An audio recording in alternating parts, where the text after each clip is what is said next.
Bom dia, pessoal, tudo bem? Vamos começar uma nova semana.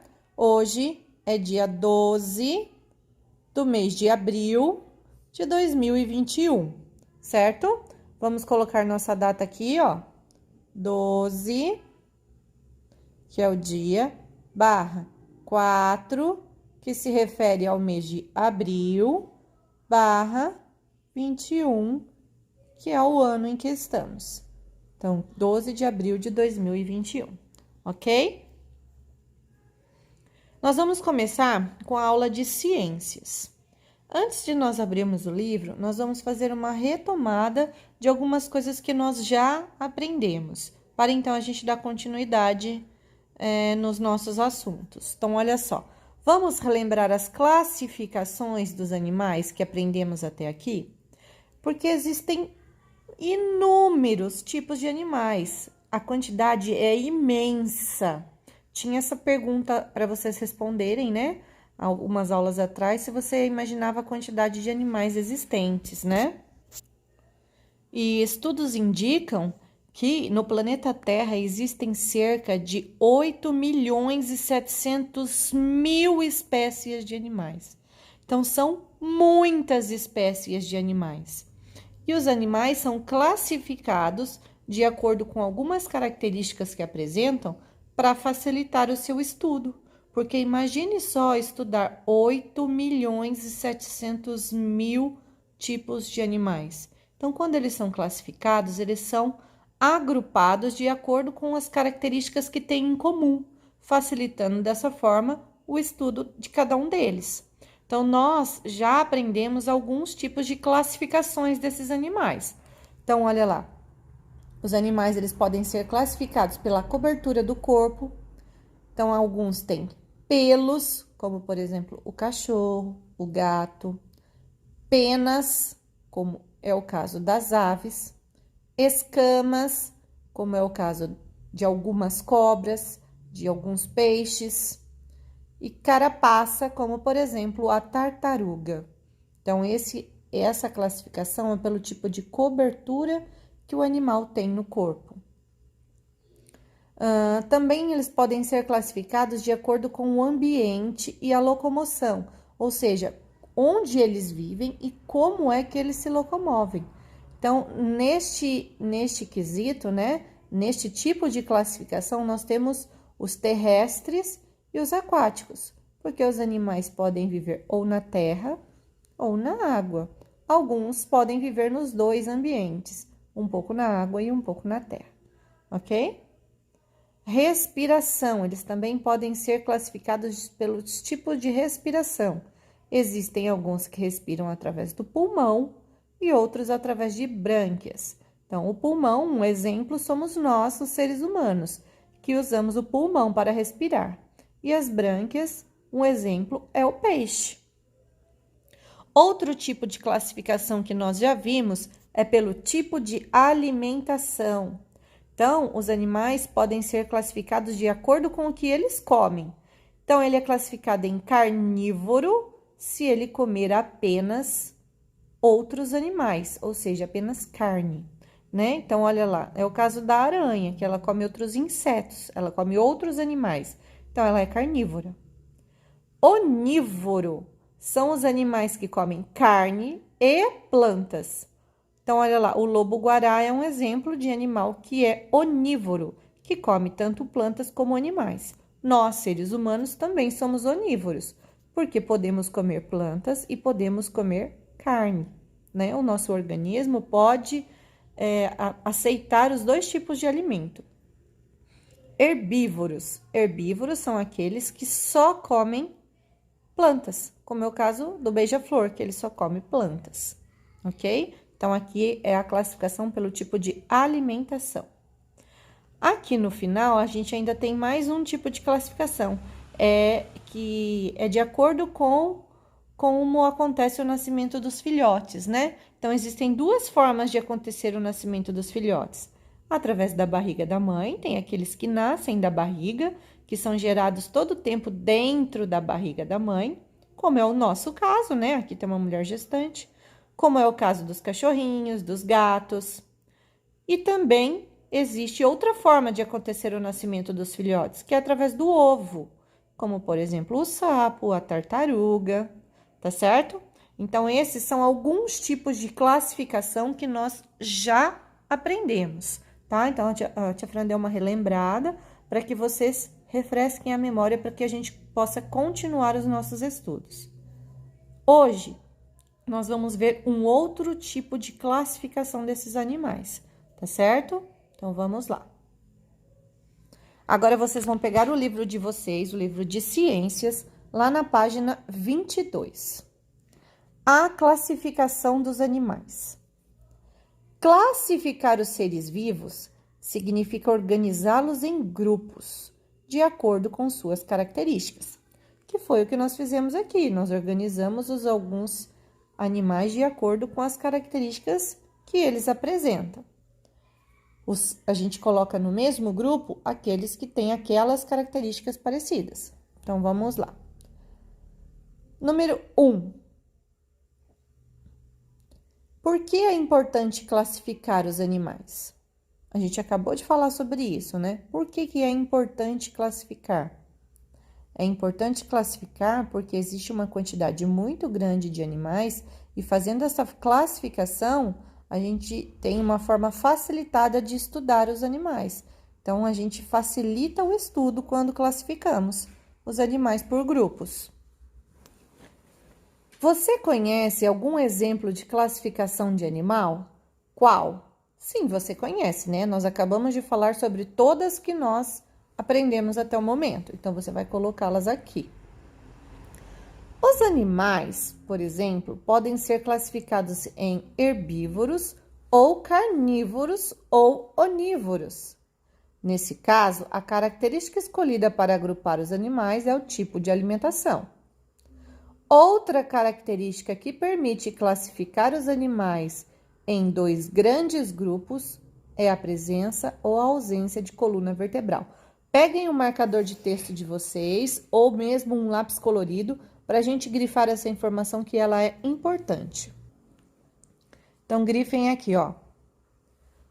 Outra característica que permite classificar os animais em dois grandes grupos é a presença ou a ausência de coluna vertebral. O que é coluna vertebral? Olha aqui do lado, pessoal, olha. Coluna vertebral são os ossos que nós temos no corpo. Coluna vertebral é esse osso que fica aqui, ó, na parte das costas dos animais. Olha lá, inclusive da nossa. É esse osso que nós temos na coluna, se chama coluna vertebral. Então, a gente pode ter mais um tipo de classificação aí, que são os animais que têm coluna vertebral e os animais que não têm coluna vertebral. Os animais que têm coluna vertebral são chamados de animais vertebrados. Olha lá, animais vertebrados têm coluna vertebral. Olha o exemplo de animais vertebrados. O sapo é um animal vertebrado. Olha aqui o esqueletinho do sapo, ó. O sapo é um animal vertebrado. O pássaro é um animal vertebrado. Ele tem coluna, tem ossinhos. E nós, seres humanos, também temos. Também temos ossos e coluna vertebral, certo? Vamos ler a legenda aqui, ó. O sapo, o soldadinho de Araripe. Soldadinho do Araripe é o nome do pássaro, tá? E o ser humano são animais vertebrados. Não pode esquecer essa informação. E animais invertebrados não têm coluna vertebral. Então, olha lá, vamos grifar aqui também. Animais invertebrados não têm coluna vertebral. Ele não tem ossos no seu corpo. Então, olha só, alguns exemplos de animais invertebrados. A borboleta, a lula e a estrela do mar. São animais invertebrados. Não tem coluna vertebral, ok? Então, hoje nós aprendemos mais uma classificação, hein, pessoal? Além de todas aquelas que nós relembramos, hoje aprendemos mais uma, que é animais vertebrados e invertebrados. Agora, aqui tem o número 2, olha lá. Observe as imagens e as fichas a seguir. Que características apresentadas no texto da ficha podem ser usadas para classificar esses animais? Então, olha só, vamos aumentar aqui para a gente ler melhor. Nós temos duas fichas de animais com características deles. E vocês têm que descobrir que características aparecem aqui que a gente pode usar para a classificação deles. Então, vamos ver. Esse animal aqui é o cupim. Olha lá, cupim. Vive dentro do solo ou da madeira. Olha, ele já deu uma informação pra gente. Vive no solo ou na madeira. Alimenta-se principalmente de madeira. Deu mais uma dica pra gente aqui, ó, alimentação. E não tem coluna vertebral. Não tem coluna vertebral. Mais uma informação. Mede cerca de 1 centímetro de comprimento. E também aqui a gente tem uma outra informação que é o tamanho, né? Que olha lá, ele mede 1 centímetro de comprimento. Então, aqui nas linhas, você vai colocar para mim que aqui, neste textinho, você encontra o ambiente em que ele vive, o tamanho, a ausência de coluna vertebral, a alimentação. Então, aí você vai escrever aqui. O tamanduá-bandeira, vamos ler aqui sobre as informações dele. Tamanduá-bandeira. Possui o corpo coberto de pelos. Então, olha lá. A gente já tem uma informação aqui. Alimenta-se de formigas e cupins. Temos outra informação. E pode atingir 2 metros de comprimento. Então, aqui nós temos outras informações. Nós temos a cobertura do corpo, a alimentação e o tamanho. Agora, você vai pegar o seu caderno de ciências e você vai colocar lá, ó. Lara André Luiz, 12 de abril de 2021. Ah, uma informação importante. Se lá no seu caderno de ciências você ainda tem espaço na última folha que você usou, você só pula uma linha e continua fazendo na mesma folha, tá bom? Não é para fazer usou só o pedacinho de cima da folha, no outro dia a professora passou outra lição, você vai para outra folha. Não, a gente usa o caderno continuamente. Então, por exemplo, ó, aqui, Lara André Luiz, o dia, nanana, terminou aqui minha lição, a próxima eu pulo uma linha e vou começar aqui. Eu não vou deixar um monte de linha sobrando e vou começar uma página nova, tá certo? Então, se você tem espaço na mesma folha, pula uma linha e começa o cabeçalho nessa mesma folha que ainda tem espaço, ok? Então, olha lá, vocês vão colocar o cabeçalho, o nome da escola e a data, e aí vão escrever lá, as classificações dos animais. É uma atividade para vocês fazerem. Escreva todas as classificações que já aprendemos para o animal abaixo. Que animal é esse? É um coelho. Então, aqui você vai escrever tudo que nós já aprendemos. Agora, você vai relacionar com o coelho. Então, por exemplo, tipo de alimentação, 2 pontos. Qual é o tipo de alimentação do coelho? Se você não sabe, você vai pesquisar, ok? Pede ajuda de um adulto, você vai lá, acessa a internet e pesquisa. Qual é a alimentação dele? Ele é carnívoro, onívoro ou ele é herbívoro? Ele é vertebrado ou invertebrado? Você vai colocar todas as classificações que nós relembramos hoje e a nova que nós aprendemos também, ok? Somente para o coelho, como se fosse uma ficha técnica dele, ok? E também, se você quiser, você pode fazer o desenho do coelho aí ou pode pegar uma imagem, imprimir ou recortar de uma revista que você tenha, tá certo? Para a aula de ciências de hoje, pessoal, é só, tá bom? Matemática. Antes de nós iniciarmos o nosso livro, antes de pegar o livro, nós vamos assistir a um vídeo que vai falar um pouquinho sobre as unidades de medidas de capacidade.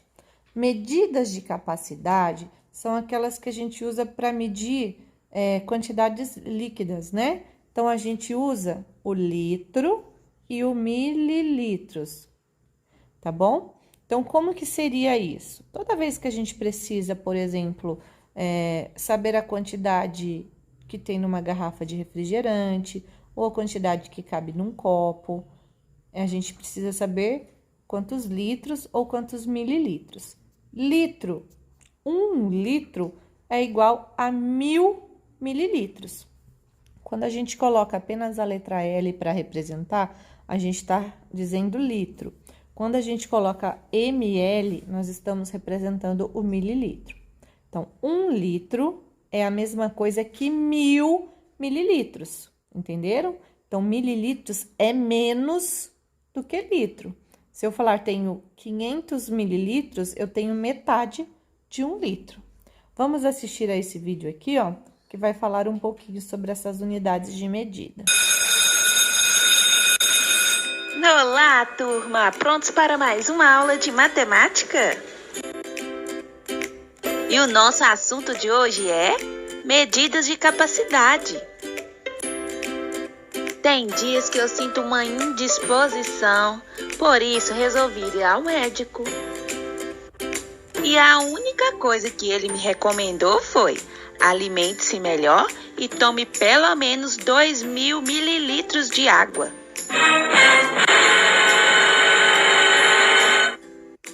Imagine só, eu não sou uma baleia para caber tanta água dentro de mim.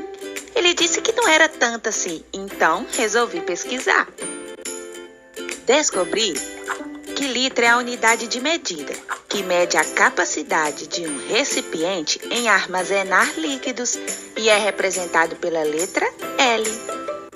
Agora, se a quantidade for menor que 1 litro, for bem pouquinho, usamos o mililitro, que é representado pelas letras M, L. Mas como medir? Qual instrumento usar? Bom, podemos usar um copo medidor, ou, se a quantidade for bem pouquinha mesmo, uma seringa que tem a marcação da quantidade. Mas hoje em dia, quase todo recipiente que vamos comprar já tem marcando em sua embalagem a sua capacidade. Por exemplo, uma jarra de 1 litro, um copo de 200 ml, ou um liquidificador de 1 litro, ou até mesmo uma piscina de 5.000 litros, por exemplo. Compramos também produtos de limpeza, cosméticos ou alimentos que são vendidos pela unidade de medida litro ou mililitro. E olha como eu fui esperta para resolver o problema da quantidade de água recomendada pelo médico. Descobri que 1 litro é igual a 1000 mililitros. O meu copo era de 200 ml. Então, se eu tomasse 5, já seria 1 litro. Então, como eu precisava de 2000 mililitros, eu precisava tomar 10 copos de 200 ml por dia, que daria os 2 litros, ou seja, 2000 mililitros. E aí, aprendeu? Estude direitinho para depois não chorar litros de lágrimas, hein? Agora que vocês viram um pouquinho sobre litro e mililitro, nós vamos fazer algumas atividades. Então, olha lá, peguem a folhinha de vocês, a atividade número 35, tá escrito lá, medidas de capacidade. 1 litro corresponde a quantos mililitros? Aí vocês vão marcar aqui. Complete as frases com litros ou mililitros. A. Na caixa de água da escola cabem 5.000. O que vocês acham? A caixa de água é aquela caixa grandona que fica lá em cima, normalmente no forro das casas, no caso aqui é da escola, que abastece as torneiras dentro de casa. Lá naquela caixa d'água cabe 5.000 litros ou mililitros? O que você acha? Coloca aí. Essa lata de refrigerante, no caso essa latinha aqui, ó, contém 350 mililitros ou litros de refrigerante? Lembrem-se que nós usamos a quantidade litros para medir bastante, quando a quantidade é grande, e usamos a medida mililitros quando queremos medir pequenas quantidades de líquido, certo? Helena tomou uma dose de 25 litros de xarope ou 25 mililitros de xarope? Comprei 2 litros de leite para fazer arroz doce ou 2 mililitros de leite para fazer arroz doce? Quero um copo com 300 litros de suco ou 300 mililitros de suco? Aí vocês completem aqui, ok? Número 3. Um refrigerante é comercializado em litro e mililitro. Vai depender do recipiente dele. Então, olha lá. Observe os recipientes desses refrigerantes e a capacidade de cada um. Vou aumentar um pouquinho aqui. Olha lá. Aqui a gente tem esse grandão aqui, ó, que é uma garrafa com 3 litros de refrigerante. Então, nela cabem 3 litros. Essa é um pouco menor, cabe 2 litros, 1 litro, 600 ml. Por que 600? O número parece ser maior, 600. Mas a medida, ó, ml, mililitros, é menor do que litros. Então, essa garrafa cabe menos de 1 litro, cabe só 600 mililitros. Este aqui, ó, 350 mililitros e essa garrafinha, 290 mililitros. Então, qual é a garrafa que cabe maior quantidade? Qual recipiente? Esse cabe a maior quantidade. E a menor quantidade? Esse, cabe 290 ml, certo? Opa. Agora aqui, ó. Letra A. Quais são os recipientes que cabem menos de 500 ml de refrigerante? Então, você vai observar de novo aqui. Qual desses que cabe menos de 500 mililitros? Letra B. Quantos mililitros de refrigerante cabem no recipiente, no maior recipiente? A gente viu aqui, ó, que o maior recipiente cabe 3 litros, mas lá está perguntando quantos mililitros cabem nesse recipiente. Se nós já aprendemos que, deixa eu pegar aqui uma corzinha, se nós já aprendemos que 1 litro é igual a 1000 mililitros, se lá tem 3 litros, aquela garrafona tem 3 litros, quantos mililitros que vai caber nela? 3.000 litros, né, pessoal? Facinho essa continha, hein? Só cálculo mental, certo? Letra C. Se uma pessoa comprar um exemplar de cada recipiente com refrigerante, quantos mililitros ela comprará? Olha, que a gente vai ter que pensar um pouquinho para fazer.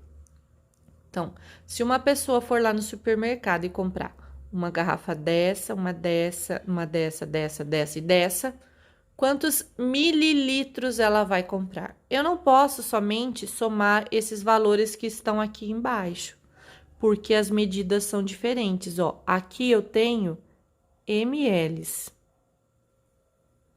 Aqui eu tenho litros.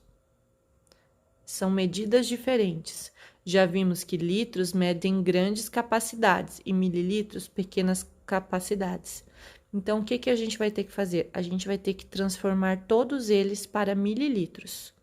Então, olha só, vou fazer junto com vocês aqui. Vou fazer nesse espaço em branco aqui na lateral. Então, ó, a gente vai precisar do seguinte. A garrafa de 3 litros, quantos ml cabem nela? 3.000. Então, eu já tô transformando ela, hein? Essa garrafa aqui, ó, 3.000 ml. Essa segunda garrafa aqui, deixa eu trocar a cor aqui.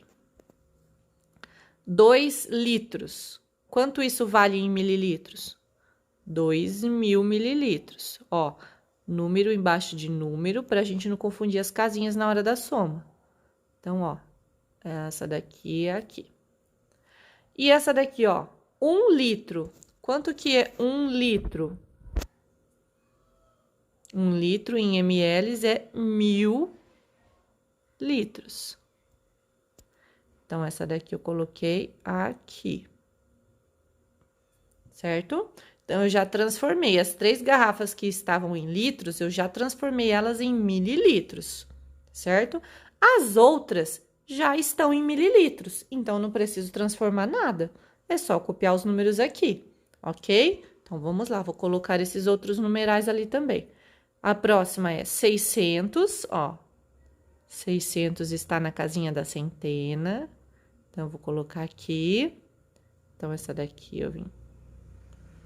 Coloquei aqui. Próximo é 350. Então, vamos por aqui. Também é um número que começa na centena. 350. E por último, aqui é o recipiente que cabe a menor quantidade, que é 290. Vamos pôr pra cá. 290 ml. Agora, nós vamos fazer o cálculo de tudo isso. Então, olha lá. Uma pessoa foi lá no supermercado e comprou todos esses recipientes de refrigerante. Quantos mililitros ela comprou? Então, olha lá, ela comprou 3.000, mais 2.000, mais 1.000, mais 600, mais 350 e mais 290. Então, é uma soma. Não podemos esquecer do sinal, tá bom? Então, olha lá. Começando pelas unidades. 0 mais 0 mais 0 mais 0 mais 0 mais 0. 0. Opa, que número feio, hein? Vamos arrumar aqui. Agora aqui, ó, as dezenas. 0 mais 0 mais 0 mais 0. 5 mais 9. 5 mais 9, quanto que dá? 14, olha lá. Então, eu coloco 4 aqui. E o 1 vai lá para a centena. Ok? Como ele foi lá para a centena, agora eu tenho essa centena aqui. Eu não posso esquecer de somar ela nas minhas centenas, ok? Eu vi no dia da nossa provinha que algumas crianças estão colocando esse número aqui, ó, do lado. E aí estão se confundindo. Quando a gente está fazendo a soma e vai 1, a gente põe realmente em cima, para a gente lembrar que ele é um número a mais para a gente somar. Se a gente coloca aqui do lado, como a gente faz com a subtração, quando a gente empresta, a gente pode se confundir e achar que esse número se transformou em 10, quando na verdade não, só foi 1 lá para cima, ninguém se transformou em nada, ok? Então, aí a gente tem que somar ele, ó, 1 mais 0, 1 mais 0 é 1, mais 0 é 1, mais 6 é 7, mais 3 é 10, mais 2 é 12. Então, o 2 fica aqui e o 1 sobe lá no milhar. Agora, nós vamos somar as unidades de milhar. 1 mais 3 é 4, mais 2 é 6, mais 1 é 7. Então, quantos mililitros esta pessoa que comprou tudo isso daqui lá no supermercado comprou? Ela comprou 7.240 mililitros de refrigerante. Tá certo? Deu para entender? Depois vocês façam essa continha dentro do quadro de vocês, ó. Vou apagar aqui. Número 4. Na jarra abaixo, há 300 ml de suco. Então, olha só. Aqui nessa jarra, nós sabemos que tem 1 litro e 300 ml de suco. Em cada copo cabe 200 ml. Então, cada copinho desse cabe 200 ml. Se enchermos todos os copos com suco, quantos mililitros de suco vão sobrar na jarra? Aqui nós precisamos de alguns cálculos, não de um só. Vamos pensar? Vamos começar colocando a quantidade da jarra em mililitros. Então, ali está dizendo o seguinte, ó, que na jarra tem... Peraí, na jarra tem 1 litro e 300 ml de suco. 1 litro e 300, quanto que é em ml? Vamos fazer essa conta aqui, ó. 1 litro é 1.000 ml. E 300, porque aqui dentro tem 1 litro e 300 ml.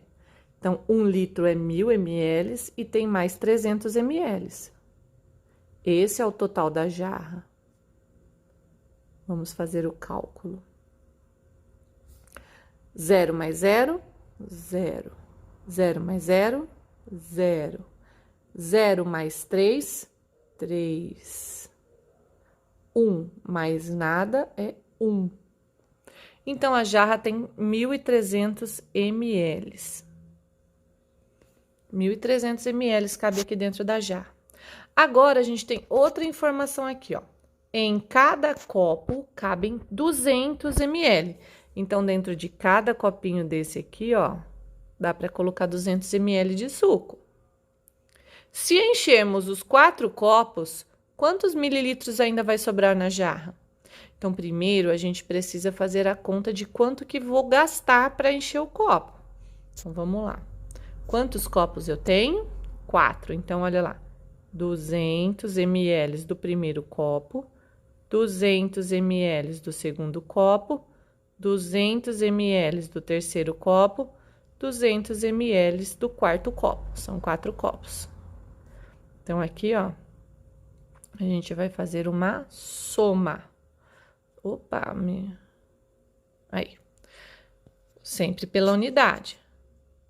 0 mais 0 mais 0 mais 0 é 0. 0 mais 0 mais 0 mais 0, 0. 2 mais 2, 4. Mais 2, 6. Mais 2, 8. Então, para encher os 4 copos, eu vou gastar 800 ml. Depois eu vou falar para vocês sobre essa soma aqui, tá? Vamos só terminar o raciocínio primeiro. Então, eu tinha 1.300 ml na jarra e eu gastei 800 ml para encher o copo, para encher os 4 copos. Quanto sobrou na jarra? Que conta que eu tenho que fazer agora?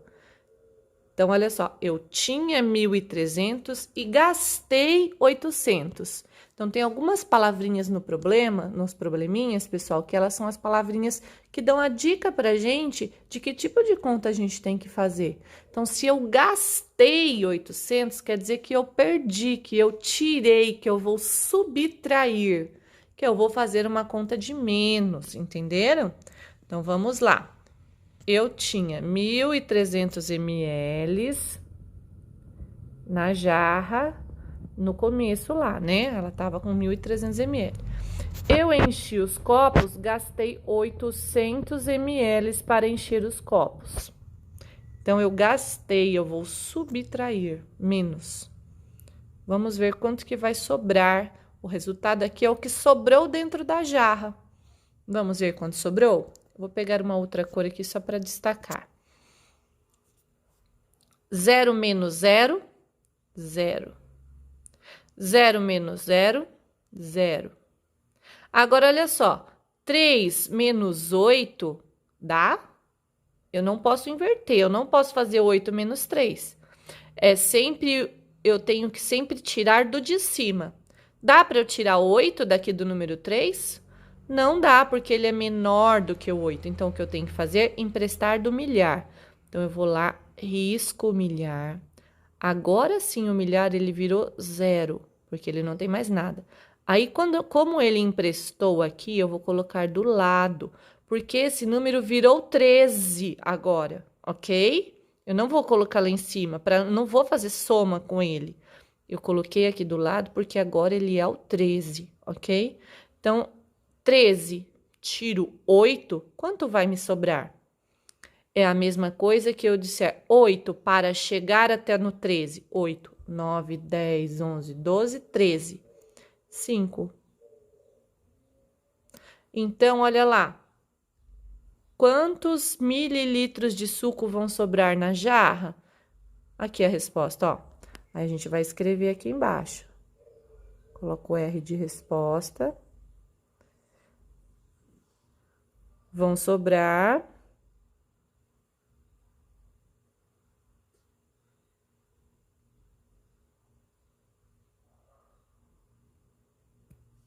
500 mililitros. Pode colocar ml para o mililitros, tá? De suco.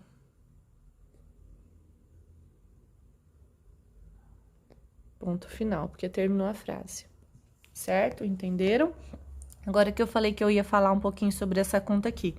Vocês perceberam que quando a gente fez a soma dos copinhos, ó, a gente somou 200 mais 200 mais 200 mais 200. Isso daqui foi uma soma de parcelas iguais, não foi? Ó, uma parcela, 2 parcelas, 3 parcelas, 4 parcelas. Todas as parcelas são de 200. Então, a gente poderia usar uma outra conta para fazer, para ficar mais fácil, que é a multiplicação, não é? Quando a gente tem soma de parcelas iguais, a gente pode trocar pela multiplicação. Como ficaria, então, essa conta aqui, ó, dos copos, se eu fizesse uma multiplicação? Olha só, vamos acompanhar aqui comigo aqui do lado, ó. 200 ml, que é a quantidade que cabe no copo. 200 ml, vezes quantos copos? Quantas vezes tem o 200 aqui? 1, 2, 3, 4, que tem 4 copos. 1, 2, 3, 4. Então, é 200 vezes... Olha como eu monto a conta aqui, ó. 4. O 4 é só uma unidade, né? Só a unidade, então, ele fica lá. É diferente para resolver a multiplicação assim, pessoal. Vamos ver como que fica? Eu vou separar as casinhas aqui, ó. Ficou meio tortinho, porque a coordenação da professora tá meio ruim.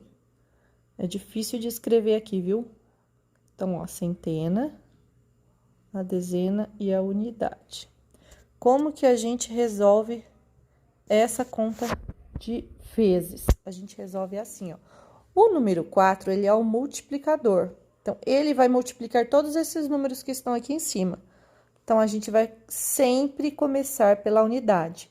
Mas o multiplicador, ele conversa com todos os números que estão lá em cima. Então, é assim, olha. 4 vezes 0 é 0. Todo número vezes 0 é 0.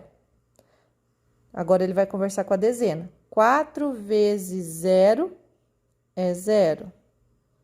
Agora, ele vai conversar com a centena. 4 vezes 2, quanto que é 4 vezes o número 2? 2 mais 2 mais 2 mais 2 é 8. 4 vezes 2, 8. Olha lá, o resultado não foi o mesmo, ó, 800. Aqui também não deu 800. Então, quando a gente tem soma de parcelas iguais, a gente pode trocar pela multiplicação. A gente vai começar a fazer algumas continhas dessa forma aqui daqui pra frente, tá? Na próxima semana, eu vou colocar para vocês uma tabela com a tabuada para vocês começarem a estudar, ok?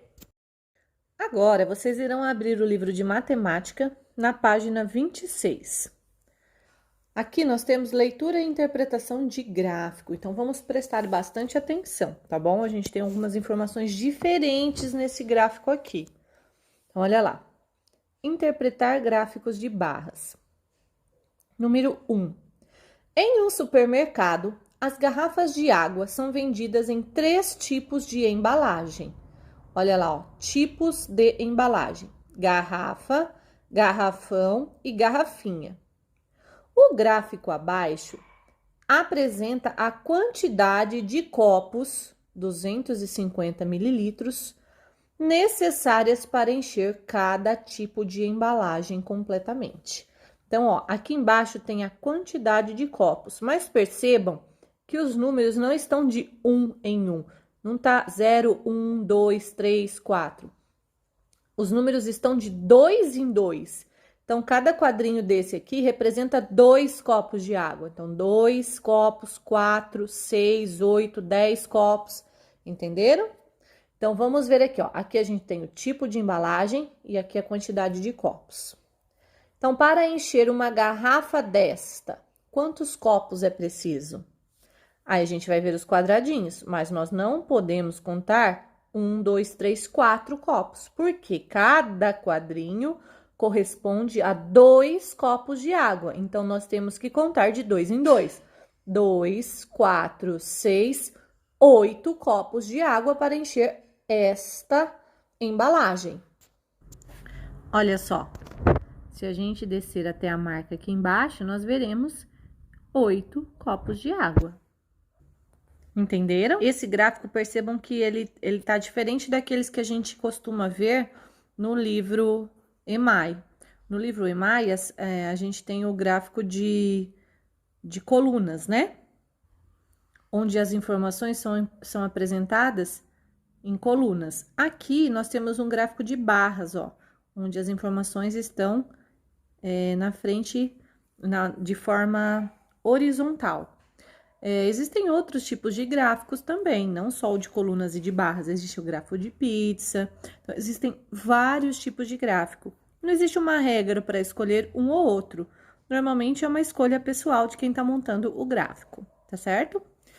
Aí, aqui embaixo, vocês têm algumas questões sobre este gráfico. A. Complete a frase abaixo de acordo com o gráfico. Para encher completamente o garrafão, são necessários quantos copos? Então, você vai lá no gráfico, vai olhar o garrafão e vai verificar quantos copos são necessários para enchê-lo. Vai anotar aqui. Letra B. Quantos mililitros de água cabem, no máximo, em cada tipo de embalagem? Então, olha só. Cada tipo de embalagem dessa, qual é a quantidade máxima em mililitros que cabe em cada uma delas? Aí você vai colocar aqui, ó, na garrafa, quantos mililitros cabem, no garrafão e na garrafinha, ok? Lembrando que não podemos esquecer dessa informação importante. 1 litro é igual a 1000 mililitros, 1000 ml, ok? Letra C. Complete a tabela ao lado com a quantidade necessária de litros para encher cada embalagem. Então, aqui, vocês completaram aqui com mililitros. Aqui, nós vamos completar com litros. Quantos litros que nós podemos colocar em cada garrafa dessa. Voltando aqui na tabela um pouquinho, deixa eu perguntar uma outra coisinha para vocês. Olha só, se cada quadrinho desse daqui corresponde a 2 copos de água, então, cada quadrinho, deixa eu pegar outra cor aqui. Cada quadrinho é igual a 2 copos de água, certo? Quantos mililitros cabem em cada quadrinho desse? Quantos mililitros de água cabem em cada quadrinho desse aqui? Se cabe 2 copos, olha lá, cada copo é de 250. Então, ó, um copo é 250 mililitros, 2 copos, a gente tem que somar esses valores, né? Vamos ver quanto que vai dar isso? 0 mais 0, 0. 5 mais 5, 10. Sobe 1. 1 mais 2, 3 mais 2, 5. Então, 2 copos de 250 ml é igual a 500 ml. Então, cada quadrinho desse aqui, ó, corresponde a 500 ml, certo? E 500 ml também é a mesma coisa que meio litro, porque metade de 1000 é 500. Para matemática, nós terminamos hoje, tá bom? Encerramos a nossa matemática. Agora, nós vamos para a aula de geografia. Vocês irão abrir o livro de geografia na página 16. Vamos retomar um pouquinho o que nós vimos nas aulas passadas, né? Nós estávamos falando sobre as paisagens, né? E o que é uma paisagem? Lá no início dos nossos estudos, na página 10, está descrito que paisagem é tudo o que podemos ver e perceber no espaço. Nós vimos também que existem elementos na paisagem, elementos naturais que são formados pela natureza, como, por exemplo, rios, montanhas, mar, vegetação. Isso tudo são elementos naturais, são da natureza.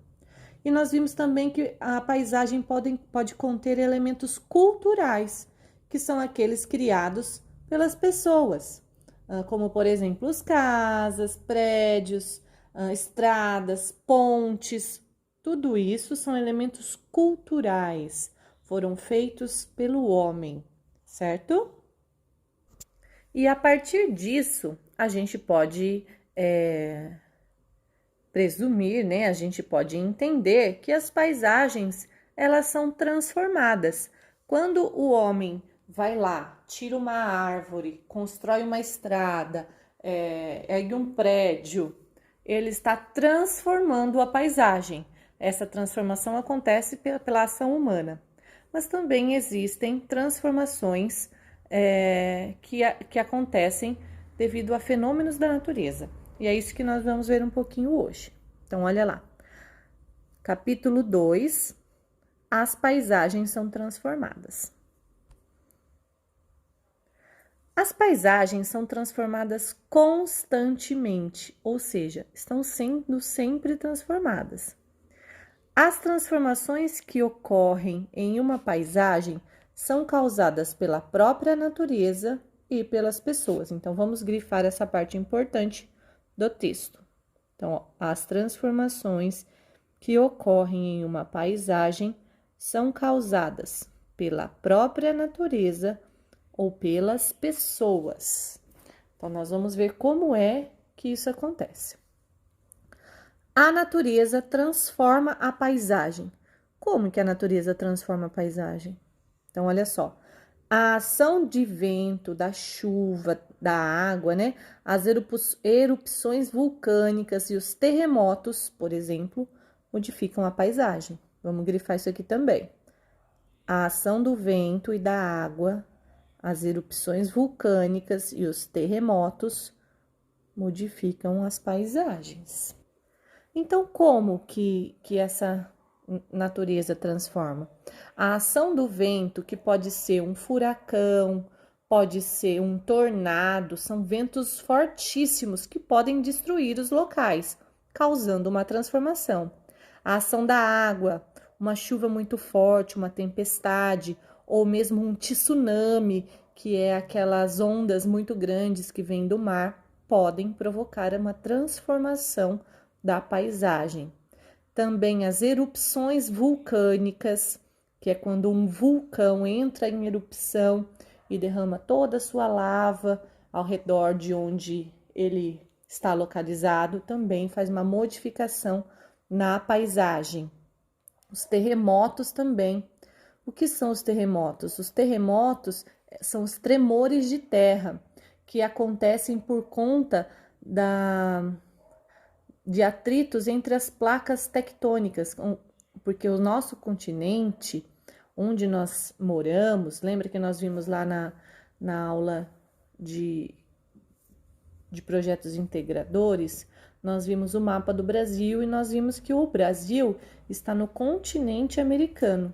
Então, essa porção de terra onde nós estamos, onde todos estão, na verdade, todos os continentes são porções de terras, são chamadas de placas tectônicas, né? E elas podem se movimentar em alguns locais.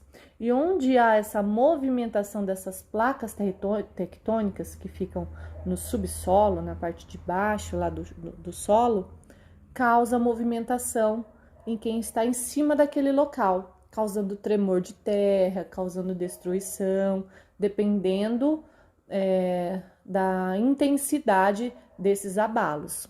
Depois eu vou colocar alguns vídeos para ilustrar essas ações para vocês verem, tá bom? Então, esses tipos de coisas, esses tipos de eventos são fenômenos da natureza que transformam a paisagem. Aqui, olha, o vento e a água desgastam os materiais que compõem as rochas da superfície terrestre. Então, aqui ele está citando o vento e a água de uma maneira mais branda, né? Nesse vento que a gente tem no dia a dia, ou a chuva que cai naturalmente, esse tipo de evento que não é devastador também causa desgaste nos materiais que compõem as rochas. Olha só essa imagem que a gente vê aqui embaixo, ó. É uma rocha, né? Um tipo de rocha.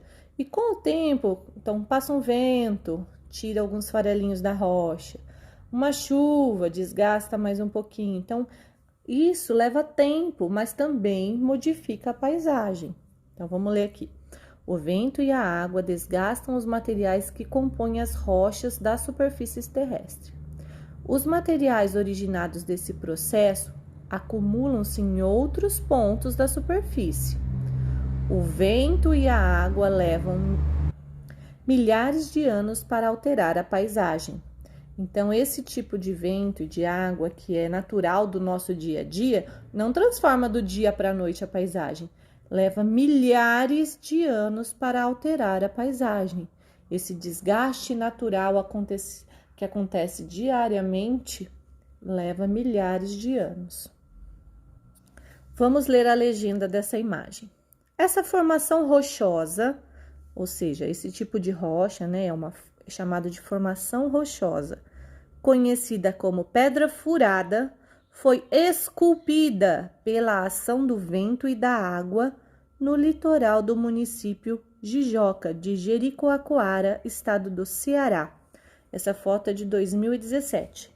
Então, isso aqui, ó, é aqui no Brasil, lá no estado do Ceará, nesse município chamado Jijoca, em Jericoacoara. Ela foi esculpida pela ação do vento e da chuva durante anos e anos e ficou com este formato. Não foi o homem que foi lá e quebrou os pedacinhos dela, fez uma passagem aqui. Não, isso aqui foi esculpido naturalmente pela natureza no passar dos anos. Agora você vai pegar o seu caderno de geografia, vai colocar lá o cabeçalho, Lara André Luiz, dia 12 de abril de 2021. Você vai escrever páginas 16 e 17, porque nós vamos fazer a atividade que está aqui na 16 e na próxima tem mais uma para a gente fazer, certo? Então, questão número 1. No lugar onde você vive, há paisagens parecidas com a mostrada acima? Onde você vive, existe paisagens parecidas com essa? Sim. Onde é? Não, você põe que não, tá? Número 2 está na página seguinte, vamos passar para lá. Na página, então, 17, vamos lá. As erupções vulcânicas e os terremotos podem provocar aberturas ou fendas na superfície terrestre e podem gerar rebaixamentos ou elevações dos terrenos. Vamos grifar que é importante. As erupções vulcânicas e os terremotos podem provocar aberturas ou fendas na superfície terrestre e podem gerar rebaixamento ou elevação dos terrenos. Ou seja, pode levantar um pedaço do solo ou pode fazer um buraco. Então, pode modificar o solo, os terrenos.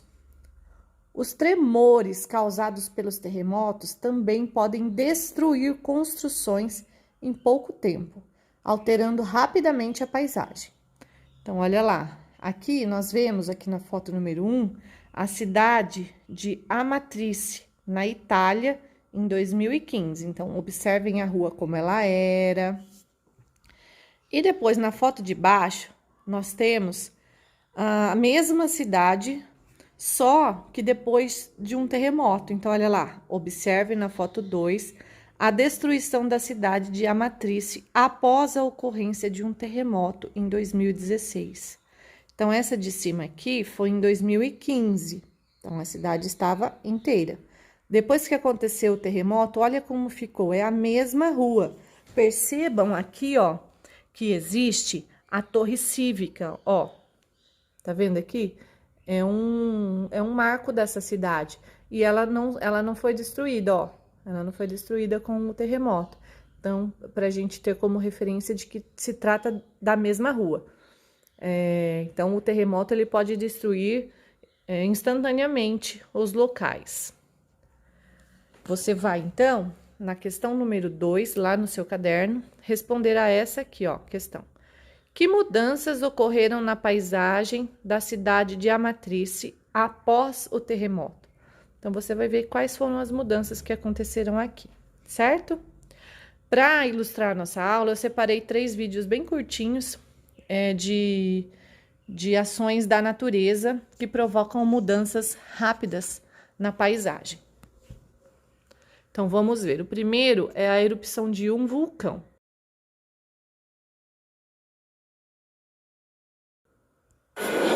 Grandes erupções e correntes de lava incandescente dispararam da cratera do vulcão Etna, o mais alto e mais ativo vulcão da Europa, em uma erupção por volta das 9 horas da noite. O vulcão, que tem 3.330 metros de altura, pode explodir em ação espetacular várias vezes por ano sobre a ilha mediterrânea da Sicília. A última grande erupção, ameaçando a pequena cidade de Língua Glossa, foi em 2002. Acredita-se que o Monte Etna tenha o mais longo registro escrito de erupções do que qualquer outro vulcão. A primeira observação registrada remonta ao ano de 425 a.C. Coincidentemente, neste dia 5 de fevereiro do ano 79 depois de Cristo, outro vulcão italiano, o Vesúvio, entrou em erupção, destruindo principalmente as cidades de Pompeia e Herculano, expelindo fumaça e rochas a uma altura de 30 quilômetros e matando mais de 16 mil pessoas.